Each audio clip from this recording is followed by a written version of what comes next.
Welcome back to the Monsters of Rock show. Now, back in the days of the savage 70s when I was a mere callow youth, one of the bands that totally turned me on to rock and roll and showed me that the bad way is always the best way were a band called Aerosmith. Well, lo and behold, all this time on, I've got the leaders of the band with me here today, Mr. Joe Perry and Mr. Steven Tyler of Aerosmith. How are you? Hello. Oh, all right, how are you, chaps? Great. Now, it must be, of course, a long, long time since you were in England. How long has it been exactly? 10 years? 9 years? About 10 years. If we were here last time at all? Well, 10 years, has it been worth the wait? What have you been doing since you got here? Interviews and TV and press and why we didn't come over here last month and... A lot of that. You know, on and on. All those good tourist activities, yeah. Just the red light districts in Germany. Now, of course, you're over here promoting your brand new album, Permanent Vacation, about which I'm going to ask you in a minute. But I want to get into some music before we relax and, you know, really talk. We're going to show the Run DMC video that you did. How did that collaboration first come about? We were on the road. And Rick Rubin called us up from, their producer and said, the guys are going to do it, to walk this way, so why don't you drop into the studio. They sent us some plane tickets. Steven and I went in for about 6 hours, cut the track. We did, I put the guitars and the bass on, Steven sang it, and they rapped it, and we left, and then we got a phone call. They said, it's going to be on the album, It was all. The video was the fun, breaking the walls down between black and white and just having a good kick-ass time. All right, well, let's have a look at that video now. This is Run DMC and Aerosmith, and this is Walk This Way.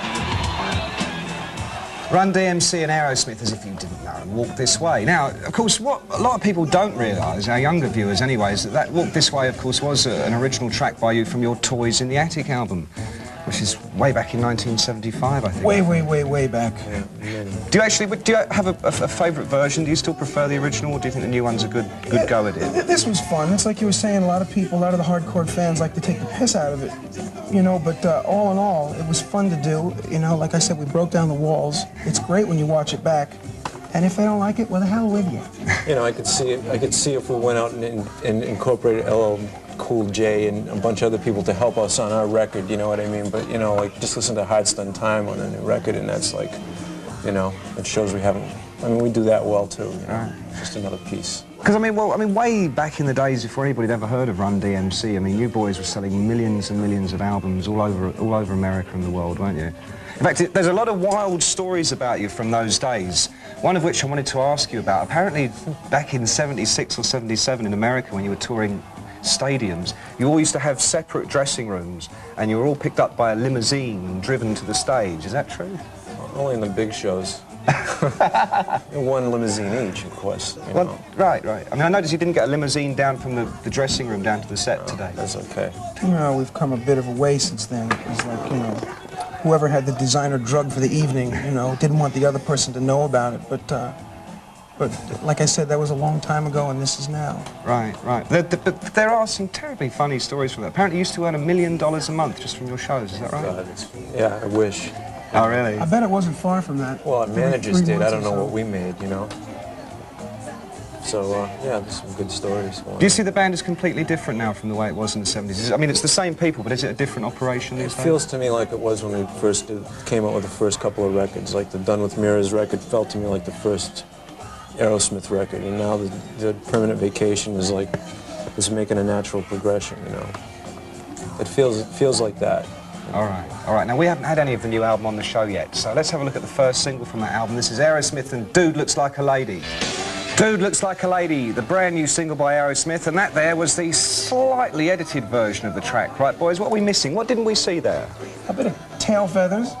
And there's a nice shot where it goes, turn the other cheek, dear, and the cameraman comes zooming up to her, grabs her leather skirt, rips it off, and she's got a G-string on up the crack, but there's an Aerosmith logo on the cheek of her butt, and MTV deems that unnecessary in the States. Well, all I can say is I promise you we'll definitely have it on the show next week, just as soon as we get it. Now, of course, I just said that's the brand new Aerosmith single. There was a time, wasn't there, not so long ago, just a few years ago, when there wasn't any Aerosmith at all. You left the band in 1980, Joe. Yes. Then there was a whole long period of inactivity. Was there a time when you both seriously thought the band would never record and work together again? Well, Steven had the band going. There was Aerosmith working on the records, Yeah, Steve Tyler and Joe Perry, Well, it was a major ego thing, It was like, you know, I consider us like musical lovers, and we had a breakup because of this and that and the other thing. And I think the egos, I always said I'm going to keep Aerosmith together no matter what, and I got a couple of stand-ins for him, and they worked for about a year, but after that, the magic wasn't there. I'd look over and I'd see Jimmy Crespo, and he looked like Joe, and it just wasn't the real thing, so I got, you know, bummed out and finally... So who called who? Did you call Joe and say? I don't know why that's so important. Everybody asks that. Who called who? You know what I mean? Who was the one? I you know found what I out mean? he was doing Actually, Alice my manager Cooper. called his manager. And it was, Really? He was going to do something with Alice Cooper, and I said, what?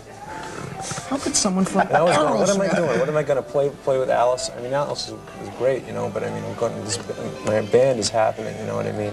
So, you know, we called, we talked, we got together in New York City, and, you know, from there on it was history, you know? I mean, Lovers at First Bite. All right, okay, now this is your second album post-Reformation. It's called Permanent Vacation. One of the things I like about it is it's not really what you'd call strict heavy metal. I mean, you've got a lot of different styles in there. You've got a bit of blues, a bit of country. Is that the way you see it? Yeah, but it's all a la Aerosmith. You know, we've always been that. We've always been real diversified. You know, we've had Train Kept Rolling and Dream On, you know, just both sides of it, just to show that we could. All right. All right, now listen, we haven't got another Aerosmith video, but this is something that the boys picked especially. This is Dave Lee Roth and Going Crazy. No, I guess not. You know, I mean... Ah, we're back. That was David Lee Roth for Going Crazy. God, we nearly blew it there, didn't we, boys? Utterly. That's the fun of it, isn't it? Listen, I noticed you picked that David Lee Roth video. You fans of David Lee Roth? And Yeah. Van Halen? And... yeah. Well, you know, look at me. He's having so much fun in that video that it reads that. You know, you watch that, and along with a good song, it's just he's having a blast, you know. A lot of people says he's being wussy and too funny and too cute shaking his butt, but it looks good. I know It reads well, it reads fun. I'm sure you know exactly what the next question is going to be. There's a lot of bands around at the moment, people like Rat, people like Motley Crue, even people like, I would say, Van Halen, you know, who came along in the wake of Aerosmith, just when it seemed as if Aerosmith was about to shine to the background a bit. All these other bands came along and looked exactly like you. I mean, do you feel they've stolen any of your thunder, or do you feel that now that you're back, you're here to teach them a lesson or anything? I suppose. It's funny, all the interviews we do, that, you know, you all are more bummed out about it, or have more of an attitude about it than we do. It's like you know, it's, yeah, they've grabbed and nicked some stuff from us, but they'll never take the thunder out of Joe Perry. Never take the thunder and the fire out of Aerosmith, because we have Yo Tengo El Fuego.